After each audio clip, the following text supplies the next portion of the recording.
Hi guys, it's Amy Skinner again, and I'm going to do a part 2 of this video on things that people say about horse posture that is incorrect. So this one is going to be bringing the hindquarters under.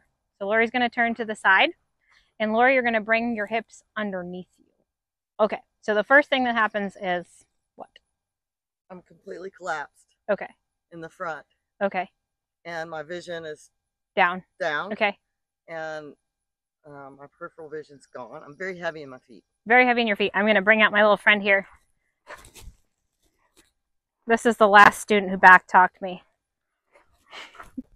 Here's Lori's pelvis neutral. Here's Lori's pelvis tucked under. So Lori's got compression in her spine.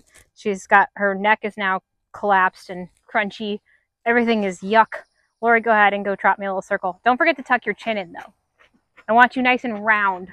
Okay, so here's what happens at your typical dressage barn is you hear more forward, more forward, more forward, more forward. Lori, go more forward. Lori, more forward. Hurry, hurry. Here come the spurs. Lori, flip me off. More forward, more forward, more forward.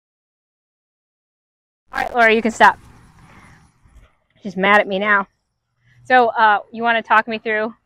My esophagus was like closed. I couldn't breathe. Okay. And couldn't breathe. My peripheral vision was pretty much gone. You're super clunky on your feet. Super clunky, and I felt like it was impossible to go forward when you were telling me. I had to nag you to go forward every step. And I couldn't. You couldn't go more forward. I physically could not. And then you flipped me off, which was super rude, by the way. Don't forget about Bob over here. No, I'm just kidding.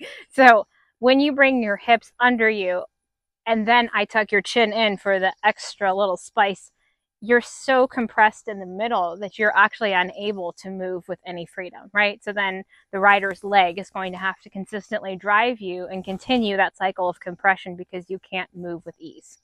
So we actually don't want the hindquarters to come under. We want them to go down.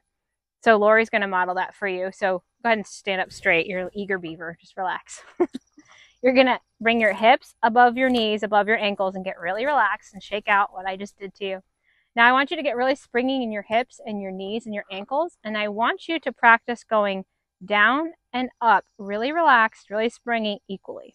Okay, so if you think about the horse's hindquarters actually engaging correctly, what we're getting is downward flexion.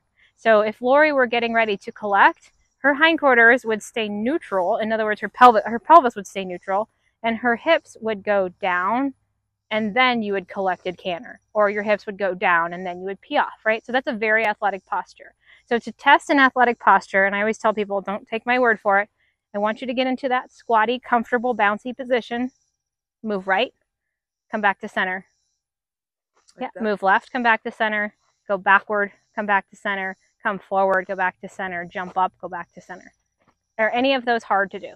Okay, now go back to your hindquarters tucked. Go right. Left. Yeah, okay, so it proves my point, right? It's not an athletic posture because you can't move with ease.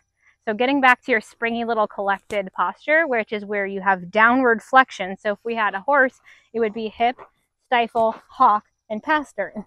Basically, it would be what would be going down and up equally. So she would actually be going downward, not under.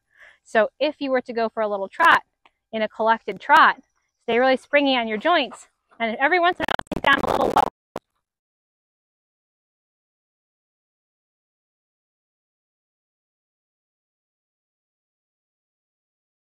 Low. Squat like you're going to squat. There you go. There you go. Perfect. And then go for a walk. Much easier, right? So the downward transition was like effortless. So in order for a horse to use their body efficiently, they need to be able to go forward, backward, right, left, up, or down with ease. And that is why joint flexion is so important, which is why we want the hindquarters to lower and not come under. That's all the torture I have for you today.